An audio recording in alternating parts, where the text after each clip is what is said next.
Shalom. Mari kita buka firman Tuhan di dalam Lukas 6. Lukas 6 ayatnya yang 43 sampai dengan 45. Beberapa keluarga mengirim pesan pada saya. Kami sedang berlibur untuk ke keluarga merayakan Imlek. Saya bilang, enggak apa-apa, yang penting angpaunya buat kami. Gitu ya. Lukas 6 ayat 43. Kita baca bersama-sama. Karena tidak ada pohon yang baik yang menghasilkan buah yang tidak baik. Dan juga tidak ada pohon yang tidak baik yang menghasilkan buah yang baik. Sebab setiap pohon dikenal daripada buahnya. Karena dari semaduri orang tidak memetik buah ara dari duri-duri dan tidak memetik buah anggur. Orang yang baik mengeluarkan barang yang baik dari pembendaharaan hatinya yang baik. Dan orang yang jahat mengeluarkan barang yang jahat dari pembendaharaannya yang jahat. Karena yang diucapkan mulutnya meluap dari hatinya. Hari-hari ini ada sebuah virus yang sangat melanda di negara Cina, di Wuhan. Yaitu dengan virus corona yang diperkirakan virus itu berasal dari kelelawar, codot gitu ya. Tapi akhir-akhir ini diteliti mungkin berasal dari ular. Dan yang paling mengerikan, virus itu dapat menular bukan lewat pernafasan, tetapi lewat mata. Pandangan mata sudah bisa melumpuhkan orang. Orang jatuh cinta mirip virus ini mencintai orang-orang Wuhan dalam tanda kutip ya. Lewat pandangan mata mereka bisa terinfeksi. Dan ketika kita melihat dari situs Weibo, yaitu semacam situs media sosial di China, kengerian yang terjadi. Di jalan-jalan tiba-tiba orang berjatuhan. Dan perawat-perawat sudah tingkat frustasi yang sangat tinggi. Karena mereka bekerja 24 jam tanpa henti dan berhari-hari lamanya. Mereka sudah seperti orang gila. Mereka sudah teriak. Bahkan dalam satu teriakannya berkata, usir semua pasien di sini. Kami sudah tidak sanggup lagi. Kami sudah tidak mampu lagi. Sidang jemaat yang dikasihi Tuhan, beberapa waktu yang lalu ada orang yang bertanya kepada saya, bagaimana kita bisa membedakan orang itu dari Tuhan atau tidak dari Tuhan? Saya berdoa sebentar, lalu saya jawab, tidak ada pohon yang baik mengeluarkan buah yang tidak baik. Bagaimana kita bisa membedakan ini dari Tuhan atau bukan dari Tuhan, dari buahnya? Banyak anak-anak muda terjebak di dalam pacaran, padahal jelas orang yang pacaran itu adalah orang siap berpacaran. Semi misalnya, dia siap, dia sudah bekerja, dia sudah melayani Tuhan. Tapi banyak orang yang sebenarnya belum bekerja, belum bisa bertanggung jawab terhadap dirinya sendiri, udah mau pacaran. Ini jelas sudah salah. Lalu ada orang yang bertanya lagi kepada saya, dulu saya pernah jatuh kepada pacar yang galak, kasar, dan kejam. Puji Tuhan, sekarang Tuhan kirimkan seseorang yang baik hati, yang mengirimkan saya ayat demi ayat, bimbingan firman Tuhan demi bimbingan firman Tuhan. Pasti ini datangnya dari Tuhan. Hello, kalau gitu kamu pacaran sama iblis. Iblis pun ngerti semua firman Tuhan, termasuk titik komanya. Amin. Amin. Tandanya gak seperti itu. Kamu dikirimkan orang yang jahat. Kamu lalu dikirimkan orang yang seakan-akan mengerti kamu. Baik hati, cinta Tuhan. Kamu menghabiskan malam-malam bersama dia. Sehingga kamu tidak bisa bertanya kepada Tuhan. Siap-siap engkau jatuh kedua kalinya. Sidang jemaat yang dikasihi Tuhan. Iblis itu penipu. Dia raja dari segala dusta. Oleh karena itu, bertahun-tahun yang lalu di awal pendirian gereja ini, tapi sudah hampir tidak pernah dilakukan ini. Orang yang pacaran haruslah berdoa terlebih dahulu. Sebulan, 2 bulan, 3 bulan. Berkata kepada pembimbing rohani. Tahu nggak iblis itu mengancam bagaimana? Iblis itu akan memberikan sebuah fitnahan yang sangat-sangat lembut. Percuma ngomong sama Koko itu. Pasti tidak boleh. Apa daya awak? Orang Malaysia. Apa daya saya? Saya saya ini pasti gak boleh lah. Dia ini orangnya gak suka sama saya. Apalagi Cece itu, aduh, Cece itu sendiri belum ketemu pacar, pasti gak boleh, pasti gak boleh. Kau tahu, pastilah, pasti. Ada yang dengan cara yang kasar, wah pasti aku ditolak, pasti gak boleh. Ada dengan cara yang harus, apa daya saya ini cuma manusia biasa yang mencintaimu apa adanya. Gitu ya, seperti itu. Dan itu yang terjadi. Dan akhirnya kita di dalam posisi tidak berjaga. Kita merasa orang yang ngerti firman pasti datangnya dari Tuhan. Mungkin Anda meminta tanda sama Tuhan. Dan Tuhan jawab lewat firman Tuhan hari ini. Orang yang gak bekerja, belum bisa bertanggung jawab dengan dirinya sendiri, belum bisa bertanggung jawab dengan engkau. Amin. Amin. Ceweknya berkata, aku sudah kerja. Maksudnya cowoknya. Kamu ini mau jadi tulang punggung atau menjadi penolong? Oh, enggak apa-apa. Emansipasi wanita, saya mau jadi tulang punggung. Ya terserah kamu. Sidang jemaat yang dikasihi Tuhan, kebenaran harus diberitakan walaupun pahit. Lalu ada orang yang berusaha menjadikan buahnya itu seperti buah yang asli dan buah yang baik. Saya berbicara di tempat ini dengan kapasitas saya sebagai seorang pendeta, bukan ahli jiwa. Lucu, di dalam sejarah pelayanan saya, ada orang yang berusaha untuk diterima orang lain dengan mengubah kepribadiannya. Tapi dia sebenarnya gak pernah berubah. Karena hanya Yesus yang sanggup mengubah dia. Di momen-momen tertentu dia berjanji, aku akan mengubah kepribadianku. Dan akhirnya pribadinya lebih baik dan bisa lebih diterima. Tapi perubahan itu bukan dari Tuhan. Saya kok bingung Pak Pendeta, maksudnya apa? Kamu pernah ngefans gak dengan artis Korea? Sok girl band gitu loh. Caramu berpakaian, caramu pakai pakai semi rambut, pakai sepatu, lalu pakai lipstik, semuanya meniru kepribadian artis Korea ini. Tapi sebenarnya itu bukan pribadi yang Tuhan inginkan di dalam hidupmu. Kamu berubah karena kamu ingin menjadi orang yang lebih dikenal, lebih baik. Dan kamu ingin dikenal menjadi orang yang berubah. Hati-hati. Banyak anak Tuhan terjebak, tidak berubah kepribadiannya, tetapi menjadikan diri menjadi pribadi yang lain. Ini kalau menurut saya, dalam kapasitas saya, ini seperti orang yang berkepribadian ganda. Tidak tahu istilah psikologi karena saya tidak mendalaminya sama sekali. Sidang jemaat yang dikasihi Tuhan, pohon dan buah itu jelas. Tidak mungkin orang yang berbuah dari Kristus Yesus, yang tertanam di dalam akar kepada Kristus Yesus, buahnya gosip, buahnya sakit hati, baik dengan cara yang kasar atau cara yang lembut. Tahu gak cara yang lembut? Cece itu gak suka sama aku nih. Pasti kita gak boleh nih. Tragisnya hidupku nih. Itu cara lembut. Cara yang kasar. Dasar! Cece kurang ajar, kakak kurang ajar, itu bukan dari Tuhan. Lembut atau tidak lembut, yang penting buahnya itu benar nggak menimbulkan keutuhan, menimbulkan kasih, menimbulkan damai sejahtera. Iblis berusaha untuk menjatuhkan kamu. Ketika saya dulu pernah jatuh, saya berhati-hati sekali di dalam membangun hubungan. Karena apa? Karena kejatuhan kedua akan lebih mudah dan lebih menyakitkan lagi bagi saya. Sidang jemaat yang dikasihi Tuhan.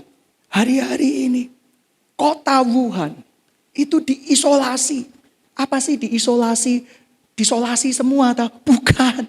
Diisolasi artinya orang-orang yang ada di dalamnya tidak boleh keluar dari kota lain. Karena dikhawatirkan virus itu menular. Anda tahu makna rohaninya? Jualan obat penambah daya tahan tubuh. Anda memasarkan setahun, 2 tahun, 3 tahun, 4 tahun, 5 tahun, 6 tahun. Belum tentu rame. Belum tentu laku keras. Belum tentu produkmu dikenal. Tapi begitu kamu kena virus yang jahat. Dalam hitungan hari, dalam hitungan jam, virus itu sudah menginfeksi ribuan orang. Mengerikan tidak? Dosa lebih cepat menyebar, kepahitan lebih cepat menyebar, luka lebih cepat menyebar. Oleh karena itu, kita harus diisolasi. Maksudnya apa? Kita harus berdiam diri sebelum mendengar sebuah berita. Jangan sampai engkau masuk di dalam sebuah berita, engkau tidak tahu permasalahannya, engkau kepo, engkau ikut-ikutan di dalamnya, dan engkau menanggung dosa orang tersebut. Hati-hati. Kuasai dirimu menurut ukuran iman. Kapasitas seperti apa? Tugas saya sebagai seorang hamba Tuhan, memang saya harus memberitakan kebenaran firman Tuhan. Itu menyakitkan, itu baik, itu tidak baik. Saya harus beritakan. Tetapi tugas saya sebagai hamba Tuhan juga harus mengerti kondisi gereja. Virus-virus mana yang akan masuk. Virus-virus mana yang kira-kira akan bisa berpotensi membahayakan gereja. Saya wajib tahu karena saya seorang hamba Tuhan. Anda seorang pendoa, Anda harus tahu virus-virus apa yang kira-kira yang akan masuk di dalam gereja. Berdoa, meminta Tuhan perlindungan buat gereja ini. Tapi Anda seorang asyar, Anda tidak perlu takut, Anda tidak perlu melihat kira-kira virus apa yang masuk di dalam gereja. Sehingga setiap orang yang kamu salami, tiba-tiba matamu dengan mata curiga memandang dia. Tidak pada tempatnya, tidak pada posisinya, tidak pada portionnya. Sidang jemaat yang dikasihi Tuhan, rema yang saya tangkap kuat sekali. Tuhan berkata, Daniel, mau tahu yang dari aku atau bukan? Dari buahnya. Ada orang yang melihat buahnya begitu indah, tapi dalamnya begitu berulat. Ada kepahitan di dalamnya. Walaupun dibungkus dengan kata-kata rohani, pemahaman firman setiap malam, ada kepahitan di dalamnya. Anda harus tahu itu. Anda butuh mentor rohani. Anda butuh orang yang melihatnya semuanya ini. Anda butuh pakar buah bukan untuk meneliti sebuah buah. Imlek membuat saya agak sedikit kilaf. Tapi puji Tuhan saya diet kembali. Gitu ya, hanya di malam itu. Betapa tidak babi, segala yang haram, segala yang tidak boleh itu terpampang di depan mata. Babi madu, babi panggang, ya kan? Kepiting dan segala-segala yang mempercepat hari kedatangan Tuhan buat hidup saya itu terpampang di meja makan. Saya mencoba makan. Besoknya ada durian. Wah, gitu ya. Sudah dikasih, ini benar-benar luar biasa. Tapi saya mendadak stop. Lalu ada pembicaraan dari keluarga. Kamu kok tahu durian ini bagus atau tidak? Kok kelihatannya kecil? Kok kelihatannya berduri? Ya ahli buah yang tahu. Sidang jemaat yang dikasihi Tuhan, ahli buah yang tahu yaitu Yesus Kristus. Orang yang berpengalaman dengan buah-buahan tersebut. Kalau kamu bukan ahli buah, kamu akan mencari buah durian yang gede, banyak durinya, yang montok. Tapi begitu dibuka, isinya cuma satu opel. Itu gagal tumbuh kembang, durian gagal tumbuh kembang. Kelihatannya bagus, kelihatannya indah, tetapi berbahaya sekali. Sidang jemaat yang dikasihi Tuhan. Demikian juga dengan keadaan anak-anak Tuhan di akhir zaman. Apa sih yang kita harapkan? Bukankah yang kita harapkan yaitu mengenal Dia dan kuasa kebangkitannya? Begitu banyak hal yang tidak benar masuk di dalam gereja Tuhan. Justru itu yang ramai. Satu hari saya pernah bermimpi. Tuhan sering berbicara saya lewat mimpi. Oleh karena itu nama baptis saya Daniel. Si tukang mimpi. Mimpi terus. Satu kali saya senang hati di sebuah gereja yang kurang lebih 5 kali lipat lebih besar dari gereja ini. Tuhan datang. Wih, Tuhan datang. Yang gak pakai jubah gitu sih, tapi saya tahu itu Tuhan. Nah begitu Tuhan datang, senang sekali kan. Wih, worship leadernya, pemain musiknya yang di dalam mimpi saya udah keren. Menyanyikan lagu semangat, ikut semangat. Seperti itu. Nah itu yang terjadi. Wah, dengan segala kesempurnaannya. Pemain musiknya indah sekali. Dan saya ingat waktu itu kita menyanyi apa? Biarlah manis kau dengar Tuhan. Manis kau dengar Tuhan. Kita semua nangis. Terus Tuhan Yesus datang. Giliran saya menyampaikan kebenaran firman Tuhan. Waktu itu saya menyampaikan kebenaran firman Tuhan. Dengan berapi-api, dengan begitu luar biasa. Tapi saya nggak bisa menahan diri melihat wajah Tuhan Yesus yang begitu sedih menatap saya. Saya menundukkan kepala terus. Tiba-tiba Tuhan pergi dari gereja itu. Saya sedih sekali. Saya ikuti Tuhan Yesus. Tuhan, ada apa? Nggak nunggu khotbah selesai. Nggak tunggu pemain musik. Saya langsung lari. Tuhan, ada apa ini? Ada apa? Lalu Tuhan berkata, gereja ini tidak menceritakan lagi kebenaran firman Tuhan. Tetapi gereja ini mencari masa. Mencari orang-orang untuk menyenangkan telinganya. Dan sesungguhnya aku sudah meninggalkan rumahku. Nangis saya waktu itu. Nangis kalau saya pegangi tangan Tuhan Yesus. Jangan Tuhan, kalau kamu gak ada di sini buat apa semuanya ini? Di akhir cerita saya mengikuti Tuhan Yesus. Sidang jemaat yang dikasihi Tuhan. Saya belajar berani menceritakan kebenaran walaupun itu menyakitkan. Saya gak akan khotbah di tempat ini berpasang-pasangan lah, bertambah cucu dan bertambah banyak lah. Hei, siapa yang belum menikah angkat tangan? Angkat tangan, cowok angkat tangan. Dalam nama Tuhan Yesus yang saling angkat tangan, tepuk tangan. Jadian, amin, amin, amin. Besok menikah. Saya tidak mau seperti itu. Karena kebenaran adalah kebenaran. Sebab barang siapa yang punya potensi menceritakan ketidakbenaran, sedangkan dia tahu itu ada kebenaran, sebenarnya Tuhan sudah tidak ada di dalam hidupnya. Tuhan sudah ada di dalam dirinya. Buat apa kita ministry banyak-banyak? Buat apa kita pelayanan di bidang pendidikan? Buat apa kita pelayanan di bidang misi? Buat apa kita punya radio yang tahun-tahun, belasan tahun yang lalu Tuhan membuat kehebohan di sana, banyak orang mati dibangkitkan kembali, orang yang tuli mendengar, orang yang buta melihat. Buat apa kalau Yesus tidak ada di dalam semuanya itu?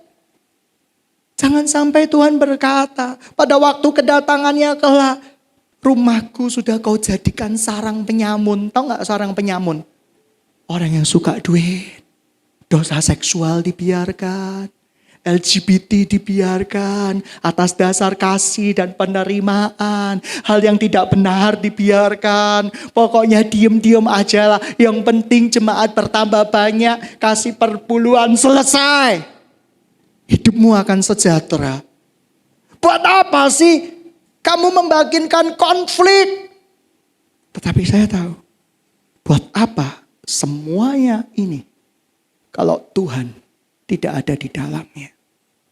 Buat apa pelayanan kita yang banyak-banyak kita belusukan ke kota Kediri, malam hari ngemper di Jalan Doho. Untuk ngirit uang kita beli apa? Sego pecel pinco. Ada yang pakai tempe, ada yang pakai ikan. Kita nggak makan-makan di restoran untuk menghemat dana. Kita makan di emperan toko. Buat apa pelayanan kita? Dan Tuhan berkata, aku nggak kenal kamu. Itu bahasa Ibraninya Amsyong kelas dewa itu. Udah ngelayani sungguh-sungguh, Tuhan kagak kenal sama kita. Ini mengerikan. Oleh karena itu gereja Tuhan tuh harus bangkit. Anak-anak muda itu adalah yang paling sering diserang oleh virus. Perlengkapi dengan daya tahan tubuh yang benar. Pengenalan firman Tuhan yang benar.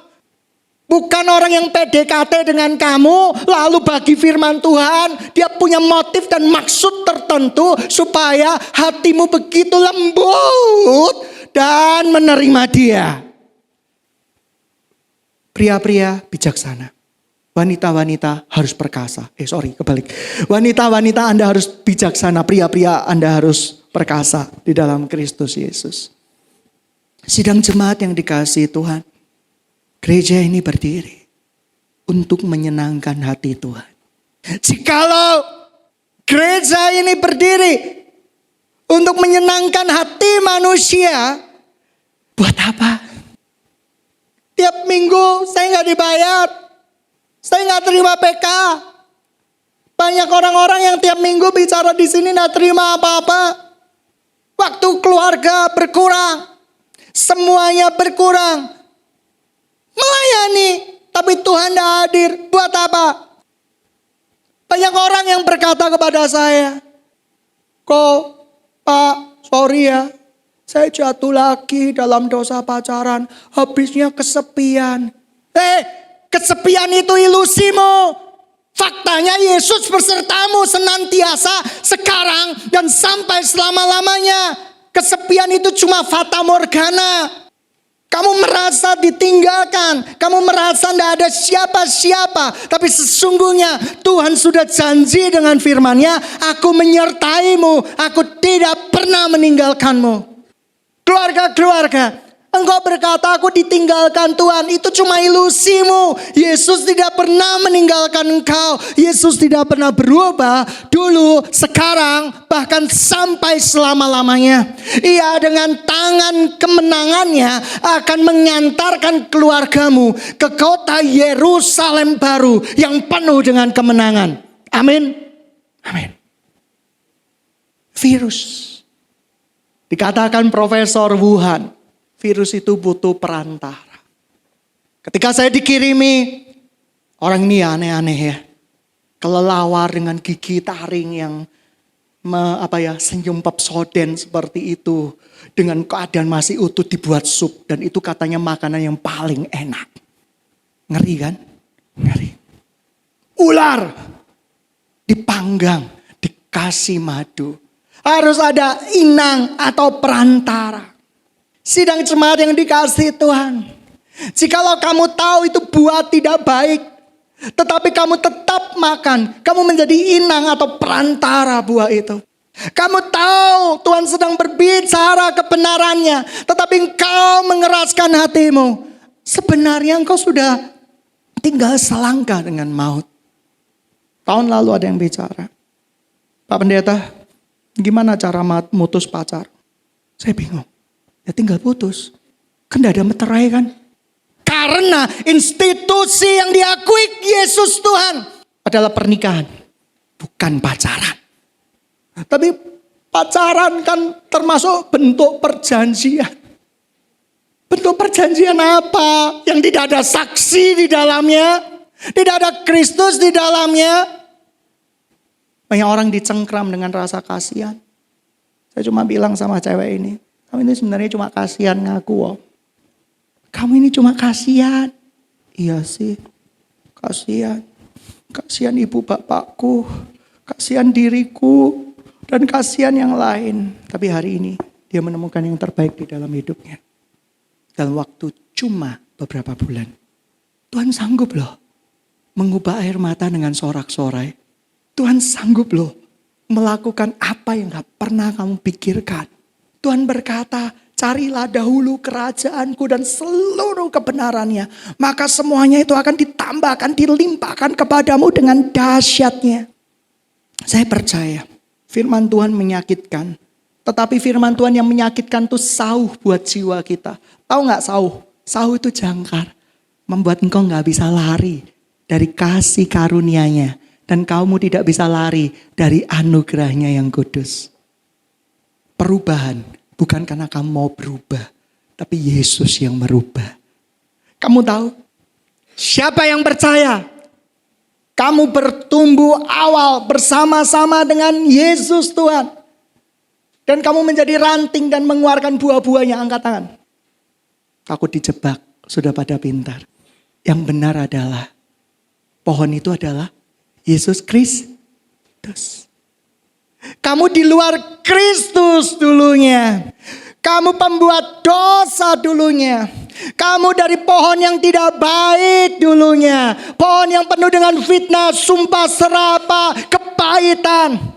Tetapi begitu Yesus memanggilmu oleh karena kasih karunia-Nya, maka kamu diputuskan dari pohonmu yang lama, akarmu yang lama. Pohon itu hampir mati, dahan itu hampir mati, ranting itu hampir mati. Oleh anugerah dari Tuhan Yesus, ranting itu dicangkokkan ke pokok anggur yang benar. Kita bukan hasil dari perbuatan kita. Kita hasil dari dicangkokkan oleh pokok anggur yang benar, yaitu Yesus sendiri, pokok anggur yang benar itu. Sehingga kamu yang tadinya tidak mampu melawan dosa, begitu dicangkokkan ke pokok anggur yang benar, mampu melawan dosa, sanggup melawan dosa. Bukan karena kamu, tapi karena Kristus yang hidup di dalam engkau. Itulah yang disebut dengan mengenal Yesus dan kuasa kebangkitannya. Tuhan masih sanggup buat mujizat hari ini. Jangan fokus pada mujizatnya, fokus kepada tangan Tuhan. Sebab ketika tangan Tuhan kau pegang, bahkan kau berkata, Tuhan, aku gak peduli apa-apa, aku gak minta mujizat apa-apa, aku hanya mau dengan Engkau.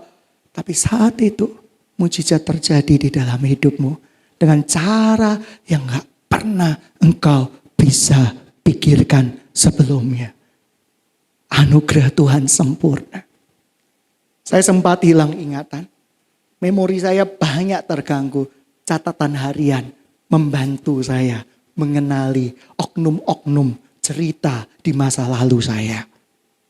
Dan ketika saya melewati kehidupan ini, mobil saya dulu merah, murah sekali. 6 juta, 4 juta.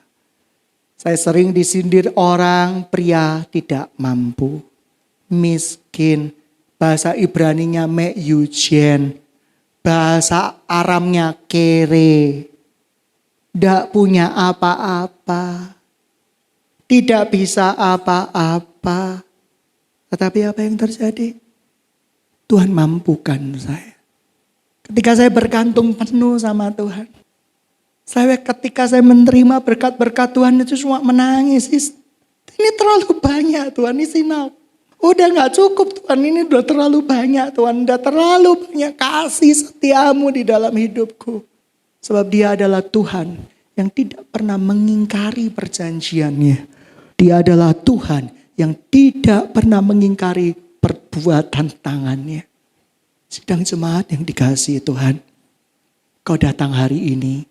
Mungkin tadinya mau imlekan, tadinya mau pergi. Tapi kamu datang ke tempat ini bukan sebuah kebetulan. Tuhan mau bicara sama engkau. Percayalah padaku. Bukan dengan pemikiranmu sendiri. Tapi percayalah kepadaku. Sebab Tuhan adalah Tuhanmu. Sidang jemaat yang dikasihi Tuhan. Hari-hari ini begitu banyak ajaran legalisme, semuanya boleh kok. Kamu udah ditebus oleh darah Yesus, semuanya boleh kok. Pencinta sesama jenis gak apa-apa kok, boleh kok. Ada pengajaran yang sekali selamat, sekala selama-lamanya selamat apapun kamu lakukan, bunuh diri, menghujat Yesus, kamu tetap selamat. Hati-hati. Anugerah Tuhan itu cukup bagi kita. Anugerah Tuhan itu besar, tapi cukup buat kita. Jangan terlalu dibesar-besarkan. Sehingga anugerah itu bukan anugerah Tuhan yang sejati, tetapi anugerah imajinatifmu sendiri. Kamu buat dosa, Tuhan bela. Kamu LGBT, Tuhan bela. Kamu lakukan apapun, Tuhan bela. Hati-hati loh ya, hati-hati. Anugerah Tuhan itu cukup. Kasih karuniamu itu cukup bagiku. Tuhan bilang sama Rasul Paulus, Lus, kasih karuniaku itu cukup bagimu. Kamu coba bahasa aslinya. Artinya apa? Kasih karunia itu aku berikan sesuai dengan takaran masing-masing. Cukup. Artinya apa? Bukan berlebih-lebihan. Sehingga Rasul Paulus berkata, Tuhan aku ini minus 20 Tuhan, sembuhno. Dalam nama Yesus, sembuhno. Gak sembuh-sembuh sampai sekarang. Dan itu dianggap Rasul Paulus duri di dalam daging. Kasih karunia Tuhan itu apa? Cukup. Sempurna buat kamu. Tidak kurang, tidak lebih. Cukup, sempurna. Di kitab Wahyu ada sebuah bintang yang akan menghancurkan bumi. Bintang apa itu? Bintang kecil. Kamu nyanyi lagu bintang kecil yang di langit yang biru. Ada sebuah bintang. Atau sekarang istilah kerennya itu apa ya? Asteroid atau apa gitu ya. Yang besar. Dan itu akan menimpa bumi. Dan di situ begitu banyak penduduk bumi akan meninggal dunia. Kita harus waspada. Kemajuan teknologi melihat semuanya itu. Potensi bahaya itu dilihat.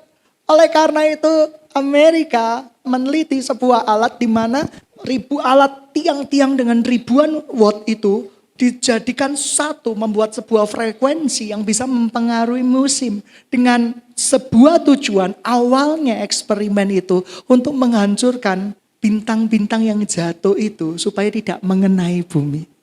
Loh, kita ini sudah gak berdaya. Kita ini hanya bergantung penuh sama Tuhan. Kalau nanti sore tiba-tiba ada bintang jatuh, kamu bisa apa? Bagi yang merencanakan Valentinean, kamu buru-buru beli coklat 1 kilo. Saya lihat di minimarket ada coklat 1 kilo. Itu orang gokil yang menghadiahkan kepada pasangannya, mau diabetes apa gitu ya, seperti itu. Ada 1 kilo gitu ya, seperti itu. Oh, itu yang terjadi. Cepat-cepat. Wih, nanti ada bintang jatuh. Ayo kita mati bersama-sama gandengan tangan sambil makan coklat. Enggak, kamu akan bertanya-tanya, benar gak hidupku udah selamat? Sebentar lagi aku udah lenyap. Anak-anak Tuhan, waktunya sudah genap. Oleh karena itu kita wajib memberitakan Injil damai sejahtera.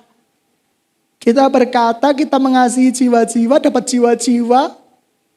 Yang bertato kita lari. Itu bukan jiwa-jiwa. Mau pikir yang jiwa-jiwa itu ya apa sih? Girl band Korea yang cantik-cantik. Boys band yang ganteng-ganteng itu kamu sebut dengan jiwa-jiwa. Sakit jiwa kamu gitu ya. Seperti itu. Bukan seperti itu. Jiwa-jiwa itu siapapun. Tuhan tidak memandang rupa. Amin. Amin. Tuhan tidak memandang harta. Lalu dikatakan di sini, mari kita baca Lukas 6 ayat 46. Saya bacakan. Mengapa engkau berseru kepadaku Tuhan, Tuhan, padahal kamu tidak melakukan apa yang aku katakan. Ini yang akan terjadi di akhir zaman. Kita berseru Yesus Tuhan, Yesus ajaib. Tapi kita gak melakukan firman Tuhan, situ sehat. Kita berseru Yesus, Yesus. Engkau panglimaku, engkau kekuatanku, engkau segala-galanya bagiku. Kita gak melakukan firman Tuhan. Kamu sehat. Sidang jemaat yang dikasihi Tuhan. Tuhan mengenal orang yang melakukan kebenaran firman-Nya. Tuhan mengenal hati masing-masing orang, gak ada yang tersembunyi. Walaupun kamu bungkus dengan pakaian yang sangat rapi sekalipun gak ada yang tersembunyi. Hari ini, jikalau Tuhan mengingatkan kamu, Tuhan memanggilmu sekali lagi. Itu karena cintanya kepadamu.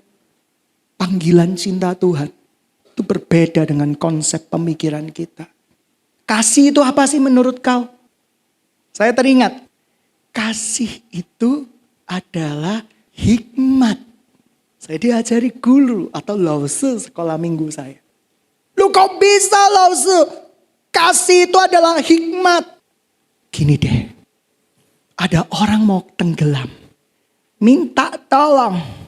Help, aku tenggelam, aku tenggelam, aku tenggelam. Kamu nolongin dia gak? Nolongin kan? Oh iya Lause, saya pasti nolongin.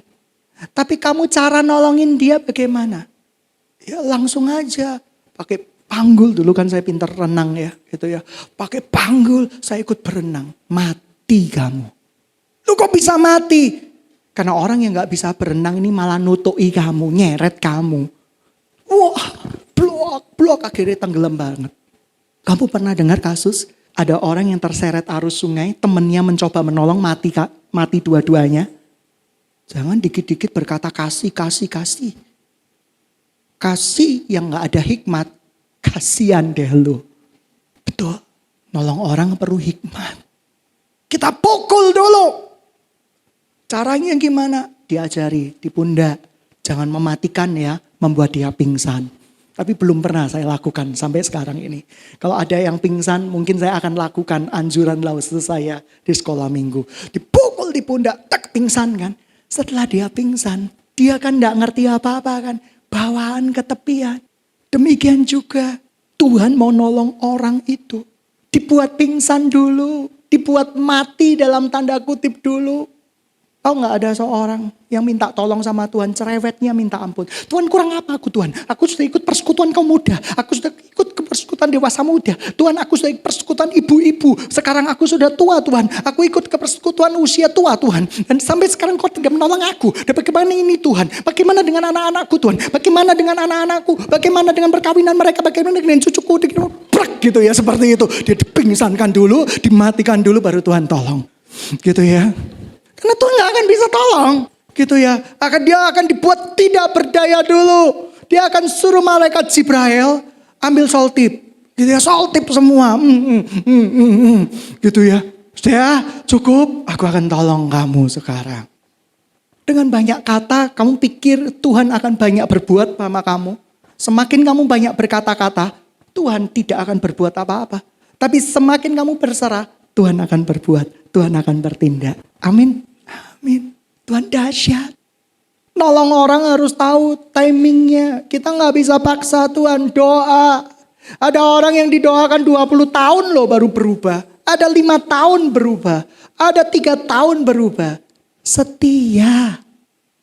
Tuhan gak akan pernah meninggalkan pekerjaan tangannya, perbuatan tangannya. Sidang jemaat yang dikasihi Tuhan. Siapa yang ragu-ragu dengan kasih Tuhan? Angkat tangan. Gak ada yang mau ngaku. Takut dikutuk jadi kodok. Siapa yang percaya dengan kasih Tuhan? Angkat tangan. Tinggi-tinggi. Kalau kamu percaya dengan kasih Tuhan, Tuhan bicara sama kamu hari ini. Kamu lakukan gak? Kamu percaya dengan kasih Tuhan tapi kamu gak lakukan. Kamu sehat. Banyak orang sakit di tengah dunia ini. Sidang jemaat yang dikasihi Tuhan. Kalau engkau difitnah, diperlakukan tidak adil, diam aja. Saya gak bisa diam, Tuhan suruh diam kamu. Tuhan, loro ya Tuhan. Tidak seperti yang gampang, segampang khotbahnya Tuhan. Diam kamu. Tetap bisa Tuhan, diam Tuhan. Saya harus bertindak Tuhan. Satu malam saya marah sekali. Dan Tuhan berkata lewat mimpi saya, Daniel diam. Saya ini keturunan orang cerewet mungkin kali ya. Jadi dalam mimpi pun cerewet. Seperti itu. Diam kamu. Sebab jikalau engkau diam, aku tidak akan tinggal diam. Tapi tidak tinggal diamnya Tuhan itu bukan seperti imajinasi kita. Musuh kita itu dibuat jadi perkedel. Musuh kita itu dibuat hancur. Tuhanmu itu preman apa? Musuh kita akan disadarkan dan dikembalikan oleh kasih Tuhan. Kalau kamu ngarep musuhmu jadi perkedel, disiksa, mendapat kutuk 7 turunan, kamu berarti orang Kristen kagak sehat. Ketika Tuhan tidak tinggal diam, Tuhan akan mendamaikan kau dengan musuh-musuhmu. Amin. Amin. Sidang jemaat yang dikasihi Tuhan. Saya percaya Roh Kudus hari ini berbicara. Ada 1-2 orang yang sedang bergumul mengenai pasangan. Tuhan sudah menjawab. Ada 2 orang yang sedang bergumul dengan keluarganya. Tuhan jawab. Dan jawaban Tuhan tidak mesti sesuai dengan pemikiranmu. Percaya saja. Dia tidak akan pernah berdusta. Banyak orang yang berkata terlambat.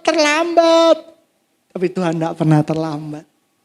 Kamu tahu ketika Tuhan datang ke Lazarus, yang nunggu Lazarus berkata, Tuhan kau pahlawan kesiangan, kau sudah terlambat Tuhan. Tapi Tuhan tidak terlambat. Sekalipun manusia menganggapnya sebagai sebuah keterlambatan. Hari-hari ini Tuhan mau gereja yang hidup, yang kudus. Aku mau memenangkan jiwa sebanyak mungkin. Boleh. Tapi yang memenangkan jiwa Tuhan Yesus. Amin. Amin. Aku harus memenangkan jiwa sebanyak mungkin supaya surga penuh dengan sesak. Anda gak Alkitabiah. Yesus berkata, pintu surga itu apa? Sedikit orang yang bisa melaluinya. Situ sehat ganti ayat firman Tuhan. Banyak orang berkata, kita mau menangkan jiwa supaya pintu surga sesak. Termasuk saya dulu. Sampai saya begitu baca tentang perumpamaan onta di lubang jarum.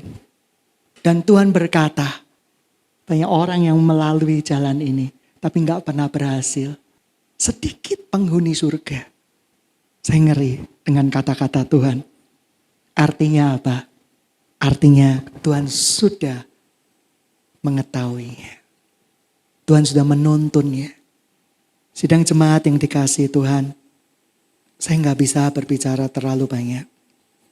Tetapi saya percaya kuasa Tuhan itu sempurna buat kita semua. Pemain musik maju ke depan.